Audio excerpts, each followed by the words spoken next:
So വീഡിയോയിലേക്ക് കിടക്കുന്നതിന് മുമ്പ് തന്നെ നമ്മുടെ വെക്സ് എന്റർടൈൻമെന്റ് ഫാമിലിയിലുള്ള എല്ലാ കൂട്ടുകാർക്കും എൻ്റെ ഹൃദയം നിറഞ്ഞ ഓണാശംസകൾ ഞാൻ നേരുന്നു.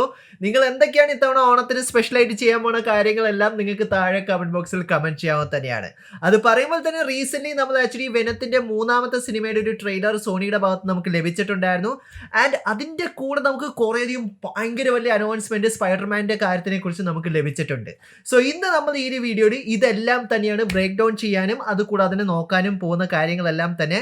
കാരണം ഭയങ്കര വെറൈറ്റി കാര്യങ്ങൾ നമുക്ക് സോണിയുടെ ഭാഗത്ത് നമുക്ക് ലഭിച്ചിട്ടുണ്ട്. അതെല്ലാം തന്നെയാണ് നമ്മൾ നോക്കാൻ പോണത്. അപ്പോൾ കൂടുതൽ കാര്യങ്ങൾ പറയാൻ നിങ്ങളുടെ ആദ്യം സമയം കളയുന്നില്ല, നേരെ നമുക്ക് വീഡിയോയിലേക്ക് കിടക്കാം. സോ നമുക്ക് ആദ്യം തന്നെ സോണിയുടെ ആ ഒരു നിഗൂഢമായ പ്ലാനിലേക്ക് തന്നെ നമുക്ക് നോക്കാം. കാരണം റീസെന്റ് വലിയൊരു അപ്ഡേറ്റ് ആണ് നമുക്ക് സോണിയുടെ ഭാഗത്ത് നമുക്ക് ലഭിച്ചിട്ടുള്ളത്. അതായത് വെനം 3യുടെ മെയിൻ വില്ലൻ മറ്റാരും ആയിരിക്കില്ല, ദ ഗോഡ് ഓഫ് സിംബിയോട്ട് നള്ള് തന്നെ ആയിരിക്കും എന്നാണ് നമുക്കിപ്പോൾ മനസ്സിലാക്കാൻ കഴിഞ്ഞിട്ടുള്ളത്. നമ്മൾ ആ ഒരു അതിൻ്റെ ട്രെയിലർ റിയാക്ഷൻ ചെയ്ത സമയത്ത് ഞാൻ നിങ്ങളോട് ഓരോരുത്തരോടും പറഞ്ഞിട്ടുണ്ടായിരുന്നു, ഇത് അവർ നള്ളിനെ മെയിൻ വില്ലൻ ആക്കരുത്. കാരണം നള്ള് സത്യം പറഞ്ഞാൽ താനോസിൻ്റെ ആ ഒരു പവർ ലെവലിൽ വരുന്ന ഒരു വില്ലനാണ്. താനോസിനേക്കാളും വലിയൊരു വില്ലനായിട്ട് തന്നെയാണ് എനിക്ക് തോന്നിയിട്ടുള്ളത് തന്നെ. പക്ഷെ ഇപ്പോൾ നമുക്ക് മനസ്സിലാക്കാൻ കഴിഞ്ഞിട്ടുള്ളൊരു കാര്യം എന്ന് പറഞ്ഞാൽ വെനം 3യിലെ main villain god of symbiote ആയിട്ടുള്ള നള്ള് തന്നെയാണെന്നാണ് നമുക്കിപ്പോൾ മനസ്സിലാക്കാൻ കഴിഞ്ഞിട്ടുള്ളത്. ഇനി അങ്ങനെയാണെങ്കിൽ തന്നെ അവരുടെ ഭാഗത്തുനിന്ന് മറ്റൊരു അപ്ഡേറ്റും കൂടി നമുക്ക് ലഭിച്ചിട്ടുണ്ട്. അതായത് ഈ ഒരു എൻറ്റയർ മൾട്ടിവേഴ്സൽ വില്ലനും കൂടിയും നള്ളാണെന്നാണ് നമുക്ക് മനസ്സിലാക്കാൻ കഴിഞ്ഞിട്ടുള്ളത്. ഇത് MCUവിൻ്റെ ഭാഗമല്ല, അത് നിങ്ങൾ ആദ്യം മനസ്സിലാക്കണം, സ്പൈഡർവേഴ്സിൻ്റെ ഭാഗമാണ്. സോ അങ്ങനെ നമ്മൾ നോക്കുവാണെങ്കിൽ താനോസിൻ്റെ ആ ഒരു ത്രെറ്റ് ലെവലിനേക്കാളും ഭയങ്കര വലിയൊരു ത്രെറ്റ് ലെവലിൽ തന്നെയാണ് നൾ എന്ന് പറഞ്ഞിട്ടുള്ള ഈ ഒരു ക്യാരക്ടർ. അത് ജസ്റ്റ് എന്താ പറഞ്ഞൊരു ചെറിയൊരു ക്യാരക്ടറുമല്ല, അത് ഭയങ്കര വലിയൊരു ക്യാരക്ടർ തന്നെയാണ്. പക്ഷെ ഇതൊക്കെ കേൾക്കുമ്പോഴേ നമ്മുടെ മൈൻഡിൽ വരുന്ന വലിയൊരു ക്വസ്റ്റ്യൻ തന്നെയാണ്, എന്തിന് സോണി, എന്തിന്? ഒറ്റ ആൻസറേ ഉള്ള അതിന്, മണി മണി മണി മണി, അല്ലാതെ വേറെ ഒന്നും എനിക്കിന്നത് നോക്കിയിട്ട് എനിക്ക് മനസ്സിലാക്കാൻ കഴിഞ്ഞിട്ടില്ല. കാരണം ഇതിനു മുമ്പ് ഇറങ്ങിയിട്ടുള്ള എല്ലാ ഫിലിമും നല്ല രീതിയിൽ തന്നെ ബോക്സ് ഓഫീസിൽ പടക്കം പൊട്ടുന്ന പോലെ പൊട്ടുന്നതാണ് നമ്മൾ കണ്ടിട്ടുണ്ടായിരുന്നത്. സോ അവർക്ക് എങ്ങനെയെങ്കിലും ആൾക്കാരെ തിരിച്ച് തിയേറ്ററിൽ കൊണ്ടുവരാൻ സാധിക്കണം. കാരണം ഇപ്പോൾ റീസെൻ്റ്ലി സോണിയുടെ ഏതൊരു പ്രൊഡക്റ്റ്, ഇപ്പോൾ റീസെൻ്റ്ലി അവർ PS5 Pro അവർ അനൗൺസ് ചെയ്തിട്ടുണ്ടായിരുന്നു, അതും വൻ ദുരന്തം തന്നെയായിരുന്നു. അതിനെക്കുറിച്ച് ആൾക്കാരുടെ ഭാഗത്തു നിന്ന് കുറേ ഇതൊക്കെ കിട്ടുന്നുണ്ട്. സോ സോണി കറൻ്റ്ലി ഒരു ക്രൈസിസിൽ പോയിക്കൊണ്ടിരിക്കുക തന്നെയാണ്. അപ്പോൾ എങ്ങനെയെങ്കിലും ആൾക്കാരെ തിരിച്ച് തിയേറ്ററിൽ കൊണ്ടുവന്നാൽ മാത്രമേ അവർക്ക് കുറേ കാശ് ഉണ്ടാക്കാൻ പറ്റുള്ളൂ. കാരണം നോ വേ ഹോമിൻ്റെ സക്സസിന് ശേഷം അത്രയ്ക്ക് നല്ല രീതിയിലുള്ളൊരു സക്സസ് ഒന്നും സോണി പിക്ചേഴ്സിന് ഇതുവരെ ലഭിച്ചിട്ടില്ല. സോ അത് തന്നെയാണ് ഇതിൻ്റെ ഏറ്റവും വലിയൊരു റീസൺ എന്നാണ് എനിക്ക് പേഴ്സണലി എനിക്ക് തോന്നിയിട്ടുള്ളത്. ഇനി അത് പറയുമ്പോൾ തന്നെ എടുത്ത് പറയേണ്ടത് തന്നെയാണ്, നേരത്തെ കുറച്ച് ന്യൂസിൻ്റെ അപ്ഡേറ്റ്സ് ചെയ്ത സമയത്ത് ഞാൻ നിങ്ങളോട് പറഞ്ഞിട്ടുണ്ടായിരുന്നു, സ്പൈഡർമാൻ 4 സിനിമ അടുത്ത വർഷം ഷൂട്ടിംഗ് സ്റ്റാർട്ട് ചെയ്യും എന്നുള്ളൊരു അപ്ഡേറ്റ് തന്നെ. ആൻഡ് ആ ഒരു അപ്ഡേറ്റിൻ്റെ ഏറ്റവും വലിയ പുറകിലുണ്ടായിരുന്ന കരുക്കൾ എന്താണെന്നുള്ളൊരു കാര്യം നമുക്കിപ്പോൾ വെനത്തിൽ കൂടി നമുക്ക് ഏകദേശം ഒരു ഐഡിയ നമുക്ക് ലഭിച്ചിട്ടുണ്ട്. കാരണം മാർവലിലേക്ക് നമ്മൾ നോക്കിയാൽ കെവിൻ അണ്ണൻ പല പ്രാവശ്യം സത്യം പറഞ്ഞാൽ സോണിയോട് തന്നെ അവർ അപ്രോച്ച് ചെയ്ത് നോക്കിയത് തന്നെയാണ്. കാരണം നമുക്ക് ഇത് കുറച്ചും കൂടി ഒരു ഗ്രൗണ്ടഡ് ആയിട്ടുള്ളൊരു സിനിമയാക്കണം. അതായത് കിങ് പിന്നെ മെയിൻ വില്ലനാക്കിക്കൊണ്ട് ഡെയർ ഡെവിൾ ഇതിനകത്ത് ക്രോസ് ഓവർ ചെയ്യും, ആ കാര്യങ്ങളൊക്കെ പറഞ്ഞ് അവരൊരു അപ്രോച്ച് ചെയ്തതാണ്. പക്ഷെ സോണിക്ക് നോ വേ ഹോമിൻ്റെ സക്സസിന് ശേഷം ഇനി അങ്ങനത്തെ ഒരു സിനിമ ചെയ്യാൻ അവർക്ക് ഒരു രീതിയിലും താല്പര്യമില്ല. അവരെങ്ങനെയെങ്കിലും എഗ്രി ചെയ്യുവാണെങ്കിൽ അതൊരു ഭയങ്കര വലിയൊരു സിനിമ, അതായത് നമുക്കിപ്പോൾ മനസ്സിലാക്കാൻ കഴിഞ്ഞിട്ടുള്ളതെന്ന് പറഞ്ഞാൽ അവഞ്ചേഴ്സ് എൻഡ് ഗെയിമിനേക്കാളും വലിയൊരു സിനിമയാക്കണമെന്നാണ് സോണിയുടെ പ്ലാനിങ് നമുക്ക് മനസ്സിലാക്കാൻ കഴിഞ്ഞിട്ടുള്ളത്. അതായത് സ്പൈഡർമാൻ 4 വേണ്ടിയിട്ടുള്ളത് തന്നെ. ആൻഡ് ഫൈനലി ആ ഒരു കാര്യം കെവിൻ അണ്ണൻ കുറേ പറഞ്ഞു നോക്കി, പക്ഷെ ഒരു കാര്യത്തിലും അത് സോണിയുടെ ഭാഗത്തുനിന്ന് ഒരു നടപടി ഉണ്ടായില്ല.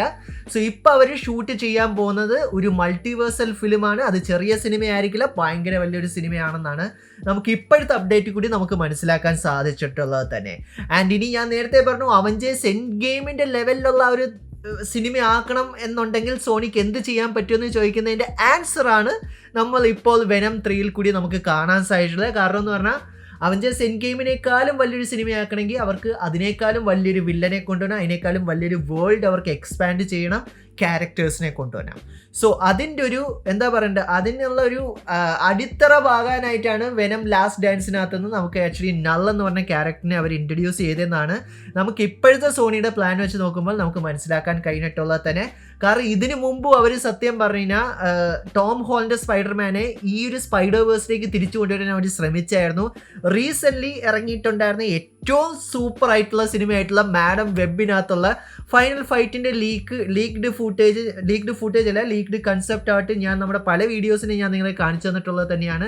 ആ ഒരു കൺസെപ്റ്റ് ആർട്ട് നോക്കിയാൽ തന്നെ നമുക്ക് അറിയാൻ പറ്റും, സത്യം പറഞ്ഞാൽ ടോം ഹോളണ്ട് സ്പൈഡർമാൻ ആയിരുന്നു അതിനകത്ത് ക്ലൈമാക്സിൽ വരേണ്ടിയിരുന്നത് തന്നെ. പക്ഷെ സോണി എന്തുകൊണ്ട് അത് സ്ക്രാപ്പ് ചെയ്തതെന്ന് ചോദിച്ചു കഴിഞ്ഞാൽ അവർക്ക് ആ ഒരു ഇത് വർക്കൗട്ട് ചെയ്യാൻ സാധിച്ചില്ല. കാരണം ഓൾറെഡി പടം ദുരന്തമാണ്. ഇനി ടോം ഹോളൻഡേയും കൂടി വിളിച്ചോണ്ട് വന്നിട്ട് മാക്സിമം ദുരന്തമാക്കേണ്ട കാര്യം ഉണ്ടായിട്ട് അവർക്ക് തോന്നിയിട്ടുണ്ടാവില്ല.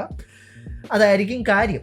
സോ ഇപ്പം നമുക്ക് മനസ്സിലാക്കാൻ കഴിഞ്ഞിട്ടുള്ളത്, ഇനിയിപ്പോൾ വെനം 3ലേക്ക് നമ്മൾ നോക്കിയാൽ ഇതിനു മുമ്പ് ഇറങ്ങിയ മോർബിങ് ടൈം ഇറങ്ങിയ സമയത്ത് നമുക്ക് കുറേയധികം രീതിയിലുള്ള സ്പൈഡർമാൻ്റെ ഈസ്റ്റർ എഗ് നമുക്ക് ചാർവർ നമുക്ക് ലഭിച്ചിട്ടുണ്ടായിരുന്നു. Tom Hollander Spiderman, Toby മെക്യോൻ്റെ, Andrew ഗ്രാഫിലിൻ്റെ ഇതെല്ലാം നമുക്ക് ലഭിച്ചിട്ടുണ്ടായിരുന്നു. പക്ഷേ സിനിമയിലേക്ക് നമ്മൾ ലാസ്റ്റ് ഒന്ന് നോക്കിയപ്പോഴത്തേക്കും ഇതൊക്കെ എവിടെ അവസാനം ഒരു വൾച്ചർ വന്നിട്ട് പറഞ്ഞു നമുക്ക് സിനിസ്റ്റർ 6 തുടങ്ങണം, പ്ലാനൊക്കെ സ്റ്റാർട്ട് ചെയ്തോന്ന് പറയുന്നല്ലാതെ ബാക്കി ഫുൾ മോർണിംഗ് ടൈം മാത്രമാണ് നമുക്ക് ആ ഒരു സിനിമയിൽ നമുക്ക് കാണാൻ കഴിഞ്ഞിട്ടുള്ളത്. പക്ഷേ അതേപോലത്തെ ഒരു മിസ്കൺസെപ്ഷൻ ആയിട്ടുള്ളൊരു കാര്യം തന്നെയാണ് വെനം 3യിൽ അവർ പുഷ് ചെയ്യുന്ന നമുക്ക് കാണാൻ കഴിഞ്ഞിട്ടുള്ളത്. കാരണം സ്റ്റാർട്ടിങ്ങിൽ തന്നെ ഞാൻ നേരത്തെ പറഞ്ഞു, ലിസാന്റെ ക്യാരക്ടറിനെ നമുക്ക് ഇതിനകത്ത് കാണാൻ കഴിഞ്ഞിട്ടുണ്ടായിരുന്നു. ആൻഡ് അത് കൂടാതെ തന്നെ ഇപ്പോൾ കുറേ ആൾക്കാർ പറയുന്നുണ്ട് പീറ്റർ പാർക്കറിൻ്റെ ഒരു ചെറുപ്പം നമുക്ക് ഇതിനകത്ത് കാണാൻ കഴിയും. പിന്നെ ആൻഡ് മേയെ നമുക്ക് ഇതിനകത്ത് കാണാൻ കഴിയും. സോ ഇങ്ങനെ കുറേ സ്പൈഡർമാൻ്റെ വീണ്ടും കുറേ റെഫറൻസ് നമുക്ക് ഇതിനകത്ത് നമുക്ക് എന്താണെങ്കിലും ലഭിച്ചിട്ടുണ്ട്. ഇത് ഏത് രീതിയിലേക്കാണ് അവർ കൊണ്ടുപോകാൻ പോകുന്നതെന്ന് ഉദ്ദേശിച്ച് കഴിഞ്ഞാൽ നമുക്കിപ്പോൾ ഒരു ഐഡിയ നമുക്ക് ലഭിച്ചിട്ടില്ല. പക്ഷേ എന്തൊക്കെയാണെങ്കിലും ഒരു കാര്യം നമുക്ക് ഉറപ്പ് തന്നെയാണ്. കാരണം അവഞ്ചേഴ്സ് ഡൂംസ് ഡേയും അത് കൂടാതെ തന്നെ അവഞ്ചേഴ്സ് സീക്രട്ട് വാർസിനും ഇൻ ബിറ്റ്വീൻ തന്നെയായിരിക്കും സ്പൈഡർമാൻ 4 എന്ന് പറഞ്ഞ ഈ ഒരു സിനിമ റിലീസ് ചെയ്യാൻ പോകുന്നത്. ആൻഡ് ഈ സിനിമ സോണിയെ സംബന്ധിച്ച് അവരുടെ ഏറ്റവും വലിയൊരു സിനിമയായിരിക്കും എന്നാണ് ഇപ്പോഴത്തെ സിറ്റുവേഷനിൽ നമുക്ക് മനസ്സിലാക്കാൻ സാധിച്ചിട്ടുള്ള കാര്യം തന്നെ. ഇനി നമുക്ക് കുറച്ച് റൂമേഴ്സ് ടെറിട്ടറിയിലേക്ക് പോകാം. ഇത് സത്യം പറഞ്ഞാൽ റൂമേഴ്സിൽ കൂടി നമുക്ക് മനസ്സിലാക്കാൻ കഴിഞ്ഞിട്ടുള്ളത് തന്നെയാണ്. ഇത് ഒരിക്കലും സത്യമാവണമെന്ന് എനിക്കറിയില്ല. ഇത് നമുക്ക് റൂമേഴ്സ് ടെറിട്ടറിയിലേക്കാണ് നമ്മൾ പോകുന്നത്. അതിനകത്ത് എടുത്ത് പറയേണ്ട ആദ്യത്തെ ഒരു കാര്യം എന്താണെന്ന് വെച്ചാൽ വെനം 3 സിനിമ തന്നെയാണ്. ഞാൻ നേരത്തെ പറഞ്ഞു ഇത് സത്യം പറഞ്ഞാൽ അവരുടെ ഒരു അടിത്തറയാണ് വെനം 3 എന്ന് പറഞ്ഞ ഒരു സിനിമ. അതായത് പറഞ്ഞാൽ നള്ളിനെ അവർ ഇതിനകത്ത് ഇൻട്രൊഡ്യൂസ് ചെയ്യുന്നു. കാരണം അവർ നേരത്തെ ഇപ്പോഴത്തെ അപ്ഡേറ്റിൽ നമ്മൾ കേട്ടതുപോലെ തന്നെ ഇതൊരു മൾട്ടിവേഴ്സൽ വില്ലൻ തന്നെയാണ്. സോ അത് ഭയങ്കര വലിയൊരു വില്ലനായിട്ട് തന്നെ അവർക്ക് കാണിക്കണം. സോ വെനം 3ക്കകത്ത് അവർ നള്ളിനെ ഇൻട്രൊഡ്യൂസ് ചെയ്യുന്നു. ആൻഡ് വെനം 3യുടെ എൻഡിങ്ങിനകത്ത് വെനം സിംബിയോട്ടിനെ നള്ള് ക്യാപ്ചർ ചെയ്യുന്നു. അങ്ങനെയാണ് സിനിമ തീരാൻ പോണേന്നാണ് നമുക്ക് റൂമേഴ്സിൽ കൂടി നമുക്ക് മനസ്സിലാക്കാൻ കഴിഞ്ഞിട്ടുള്ളത്. ഇനി അപ്പോൾ ബാക്കി എന്ന് ചോദിച്ചു കഴിഞ്ഞാൽ സ്പൈഡർമാൻ 4ലേക്ക് സ്റ്റാർട്ട് ചെയ്യുമ്പോൾ തന്നെ നമുക്ക് കാണാൻ കഴിയുന്നത് നള്ളിൻ്റെ ആർമി ആയിട്ട്, അതായത് സിംബിയോട്ട് ആർമി ആയിട്ട് എർത്തിലേക്ക് വരുന്നു. ആൻഡ് എർത്ത് ഇൻവേർഡ് ചെയ്യുന്നു. ആൻഡ് കേൾക്കുമ്പോൾ നല്ല രസമുണ്ടല്ലേ. ആൻഡ് ഇത് ഡിഫെൻഡ് ചെയ്യാൻ വേണ്ടിയിട്ട് ടോം ഹോളൻഡർ സ്പൈഡർമാൻ പോകുന്നു. പക്ഷെ അൺഫോർച്ചുനേറ്റ്ലി പുള്ളിക്കാരന് ഡിഫെൻഡ് ചെയ്യാൻ പറ്റുന്നില്ല. ടോം ഹോളൻഡർ സ്പൈഡർമാൻ തോക്കുന്നു. സോ അങ്ങനെ ഇരിക്കെ നള്ളിനെ തോപ്പിക്കാൻ വേണ്ടിയിട്ട് എഡി ബ്രോക്കും പീറ്റർ പാർക്കറും കൂടി ഒരു പ്ലാൻ ഉണ്ടാക്കുന്നു. അങ്ങനെ ആ ഒരു പ്ലാനിൽ കൂടി അവർ വീണ്ടും പോർട്ടൽസ് തുറന്നിട്ട് ടോബി മെക്യോൻ്റെയും ആൻഡ്രൂ ഗ്രാഫിലിൻ്റെയും സ്പൈഡർമാനെ തിരിച്ച് ഈ ഒരു യൂണിവേഴ്സിലേക്ക് കൊണ്ടുവരുന്നു. ആൻഡ് ഇതേ സെയിം സമയത്ത് തന്നെ നള്ളിൻ്റെ ടീം, അതായത് ആ ഒരു ആർമി വലുതാക്കി ബിൽഡ് ചെയ്തുകൊണ്ടിരിക്കുക തന്നെയാണ്. അവിടെ ആയിരിക്കും സോണിയുടെ, നമ്മൾ ഇതിനു മുമ്പ് സോണി വിചാരിച്ചു വെച്ചിട്ടുണ്ടായിരുന്ന സിനിസ്റ്റർ 6 ഒക്കെ വരാൻ പോകുന്നത് നള്ളിൻ്റെ ആർമിയിലേക്ക് ജോയിൻ ചെയ്യാൻ വേണ്ടിയിട്ട്. ആൻഡ് അതിൻ്റെ കൂടെ തന്നെ നമുക്ക് ടോപ്പർ ഗ്രേസിൻ്റെ വെനോം കൂടി ഈ ഒരു ആർമിയിലേക്ക് ജോയിൻ ചെയ്യുന്നുള്ളൊരു റൂമേഴ്സ് നമുക്ക് ലഭിച്ചിട്ടുണ്ട്. ഇത് കേൾക്കുമ്പോൾ നല്ല പൊളിയായിട്ടൊക്കെ എനിക്കും തോന്നുന്നുണ്ട്. പക്ഷെ ഇതൊക്കെ സംഭവിച്ചാൽ കൊള്ളാമെന്ന് മാത്രമേ എനിക്ക് പറയാൻ പറ്റുള്ളൂ. പക്ഷേ ഇപ്പോഴത്തെ നമ്മുടെ ഹീറോസിൻ്റെ സ്റ്റൈലിലേക്ക് നോക്കിക്കഴിഞ്ഞാൽ എഡി ബ്രോക്ക്, അത് കൂടാതെ തന്നെ പീറ്റർ പാർക്കർ, നമ്മുടെ പീറ്റർ 1, 2, 3 ഇവരെല്ലാവരും കൂടി ചേർന്നിട്ട് 3 സ്പൈഡർമാനും വെനവും കൂടി ചേർന്നിട്ട് ഇവർ ഒരുമിച്ച് നള്ളിനെ തോപ്പിക്കാൻ പോകും. ആൻഡ് ഇതിൻ്റെ ഇൻ ബിറ്റ്വീനിൽ സ്പൈഡർമാനായിട്ട് വെനം മെർജ് ആവുന്നു. ആൻഡ് അങ്ങനെയാണ് ആദ്യമായിട്ട് നമ്മൾ ടോം ഹാർഡിയുടെ വെനത്തിന് ഇതുവരെ ആ ഒരു സ്പൈഡർമാൻ്റെ ലോഗോ കിട്ടിയിട്ടില്ല. അത് നമ്മൾ കണ്ടിട്ടുമില്ല. നമ്മൾ എല്ലാവരും വിചാരിച്ചത് തന്നെയാണ് ലെറ്റ് ദെയർ ബി കാർണേജ് എന്ന സിനിമയ്ക്കകത്ത് കിട്ടുമെന്ന്. കാരണം ആ ഒരു പോസ്റ്റ് ക്രെഡിറ്റ് സീനും കാര്യങ്ങളെല്ലാം കണ്ട സമയത്ത്. പക്ഷേ ഇവർ ഈ ഒരു ഫൈറ്റ് ചെയ്യുന്നതിൻ്റെ ഇടയിൽ സ്പൈഡർമാൻ എന്തെങ്കിലും രീതിയിൽ ഇഞ്ചേർഡ് ആവും. സോ സ്പൈഡർമാനെ രക്ഷപ്പെടുത്താൻ വേണ്ടിയിട്ട് വെനം സിംബിയോട്ട് സ്പൈഡർമാനായിട്ട് മെർജ് ചെയ്യും. ആൻഡ് അങ്ങനെ ആയിരിക്കും വെനത്തിന് ആ ഒരു സ്പൈഡർമാൻ്റെ ലോഗോ ലഭിക്കാൻ പോകുന്നതെന്ന് കേൾക്കുമ്പോഴത്തേക്കും സ്പൈഡർമാൻ 2 ഗെയിം നിങ്ങൾ PS5 കളിച്ചിട്ടുണ്ടെങ്കിൽ നിങ്ങൾക്ക് ഏകദേശം ഐഡിയ കിട്ടി, ഏകദേശം അതിൻ്റെ പ്ലോട്ട് പോലെ നിങ്ങൾക്ക് തോന്നാൻ സാധ്യതയുണ്ട്. പക്ഷേ ഇതാണ് നമുക്ക് സത്യം പറഞ്ഞാൽ റൂമർ പ്ലോട്ട് സ്പൈഡർമാൻ 4ൻ്റെ നമുക്കിപ്പോൾ മനസ്സിലാക്കാൻ കഴിഞ്ഞിട്ടുള്ളത്. അങ്ങനെ നമ്മളിങ്ങനെ ജസ്റ്റ് ഒരു പ്ലോട്ട് അല്ലെങ്കിൽ റൂമേഴ്സ് എന്നുള്ള രീതിയിൽ നമ്മൾ നോക്കുവാണെങ്കിൽ ഒരു ഹെവി ആയിട്ടുള്ളൊരു പ്ലോട്ടാണ് നമുക്ക് കാണാൻ കഴിഞ്ഞിട്ടുള്ളത്. കാരണം ഇങ്ങനെ ഒരു സാധനം അവർ ഇറക്കുവാണെങ്കിൽ എന്താണെങ്കിലും നോവേ ഹോമിനേക്കാളും ഹിറ്റ് ആവുമെന്നാണ് എനിക്ക് തോന്നിയിട്ടുള്ളത് തന്നെ. പക്ഷേ ഇത് തികച്ചും റൂമേഴ്സ് മാത്രമാണ്. അതെ ഞാൻ പറയും, it's so good to be true എന്ന് മാത്രമാണ് ഈ ഒരു റൂമേഴ്സ് വായിച്ചപ്പോഴും എനിക്ക് തോന്നിയിട്ടുണ്ടായിരുന്നത് തന്നെ. ഇനി ഇതാണ് ഇവരുദ്ദേശിക്കണമെങ്കിൽ നല്ലതായിരിക്കും. ഒരു കാര്യം പറയാൻ പറ്റുമോ, ഇതിൻ്റെ കൂടെ ക്രേവനും കൂടി ഇവരുടെ കൂടെ ടീമപ്പ് ചെയ്യും നമ്മുടെ ഹീറോസിൻ്റെ കൂടെ. കാരണം ക്രേവനും ആൻറ്റി ഹീറോ തന്നെയാണ്. സോ അങ്ങനെയാണ് അവർ സോണിവേഴ്സിൻ്റെ ആ ഒരു സ്പൈഡർമാൻ്റെ ഈ ഒരു സ്പൈഡർവേഴ്സ് കൊണ്ടുപോകാൻ അവരെന്താണെങ്കിലും പ്രതീക്ഷിക്കുന്നത്. It's too good to be true. ഇത് തന്നെയാണ് എനിക്കും സത്യം പറഞ്ഞാൽ ഈ ഒരു റൂമേഴ്സ് വായിച്ചു കഴിഞ്ഞപ്പോഴത്തേക്ക് എനിക്കും പേഴ്സണലി എനിക്ക് തോന്നിയിട്ടുള്ളത്. സോ ഇത്രയും അപ്ഡേറ്റ്സ് ആണ് നമുക്കിപ്പോൾ. എന്താണ് സോണിയുടെ പ്ലാന്, എന്തായിരിക്കും നമുക്ക് സ്പൈഡർമാൻ 4 കാണാൻ കഴിയുന്നത്, എവിടെയായിരിക്കും അവർ നൾ എന്ന് പറഞ്ഞിട്ടുള്ള ഈ ഒരു വലിയൊരു വില്ലനെ അവർ പൊസിഷൻ ചെയ്യാൻ പോകുന്നത്. Thanos level വില്ലനാണ്.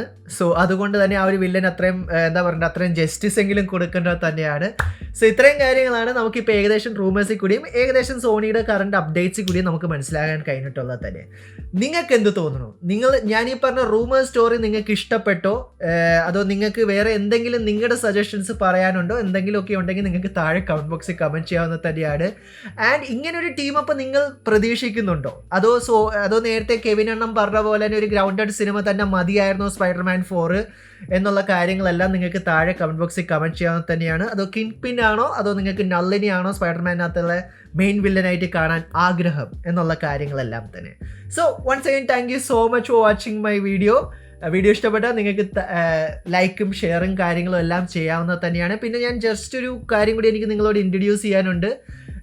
നമ്മൾ നമ്മുടെ ഇൻസ്റ്റാഗ്രാം പേജിൽ ഇനി മുതൽ മൂവി റെക്കമെൻഡേഷൻ ചെയ്യാൻ നമ്മൾ പ്ലാൻ ചെയ്യുന്നുണ്ട്. ആ വീഡിയോസ് നമ്മൾ എന്താണ് യൂട്യൂബിൽ ഇടാൻ ഇപ്പോൾ എന്തായാലും ഉദ്ദേശിക്കുന്നില്ല. നമ്മുടെ വെക്സ് എൻ്റർടൈൻമെൻറ്റിൻ്റെ ഇൻസ്റ്റാഗ്രാം പേജിൻ്റെ ഹാൻഡിൽ ചെയ്യാൻ താഴെ ഡിസ്ക്രിപ്ഷനിൽ കൊടുക്കാം. സോ നിങ്ങൾക്ക് ഇൻസ്റ്റഗ്രാമിൽ സപ്പോർട്ട് ചെയ്യാവുന്നത് തന്നെയാണ്. വീക്കിലി നിങ്ങൾക്ക് ഓരോ ഏതൊക്കെ ടൈപ്പ് നിങ്ങൾക്ക് കാണാൻ പറ്റിയ മൂവീസിൻ്റെ സജഷൻസ് ലഭിക്കുന്നത് തന്നെയായിരിക്കും. സോ അത് പറഞ്ഞുകൊണ്ട് തന്നെ പിന്നെ നമ്മുടെ ചാനലിനെ സപ്പോർട്ട് ചെയ്യുക, സബ്സ്ക്രൈബ് ചെയ്യുക. യൂഷ്വൽ ക്ലീഷി ആയിട്ടുള്ള കാര്യങ്ങൾ തന്നെ. എന്നാൽ മാത്രമേ നമുക്ക് ആ ഒരു 100K ഗോളിൽ നമുക്ക് എത്താൻ പറ്റുള്ളൂ. നമുക്ക് എത്തണം, നമ്മുടെ ഫാമിലി സ്ട്രോങ് ആക്കണം. അത്രേ എനിക്ക് നിങ്ങളോട് ഓരോരുത്തരോടും പറയാനുള്ളൂ. So once again thank you so much for watching this video guys. So stay safe guys, stay awesome. See you guys next episode. ഓണമൊക്കെ തകർക്കുന്നു ഞാൻ പ്രതീക്ഷിക്കുന്നു.